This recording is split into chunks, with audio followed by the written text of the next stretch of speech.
এই ছোট্ট বাচ্চাটি গ্রামের সবচেয়ে অসুস্থ বাচ্চা ছিল, কিন্তু হঠাৎ একদিন তার শরীরে অদ্ভুত এক আত্মা ঢুকে যায়। আর বাইরে বেরোলেই দেখতে পায় 1300 বছরের পুরনো তীর।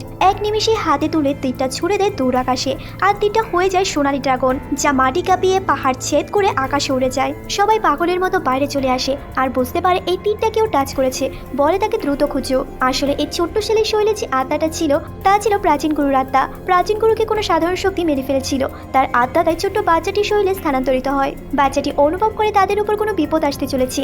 দেখা যায় তাদের প্রতিবেশী গুরু তাদের সবকিছু কেড়ে নিতে চায়। তার মা এখানে বাধা দেয়, কিন্তু গুরু রেগে গিয়ে তাদেরকে মেরে ফেলতে চায়। তখনই উপস্থিত হয় বাচ্চাটির দাদি। সে এসে বলে, দুর্বলের উপর অত্যাচার করছো, ঠিক আছে চলো একটা প্রতিযোগিতা করি, তাহলেই বোঝা যাবে কে শক্তিশালী। তারা হাসতে শুরু করে, বলে তোদের সাথে প্রতিযোগিতা, যেখানে এক নিমিষে চাকতিগুলো ভাঙতে হতো। মা প্রতিযোগিতায় অংশগ্রহণ করে। প্রথম পর্যায়ে সে কিছুতেই চাকতি ভাঙতে পারছিল না। বাচ্চাটি চিন্তায় পড়ে যায়। এইবার গরুর কাছ থেকেও একজন লোক আসে, যে এক নিমিষে সকল চাকতি ভেঙে ফেলে।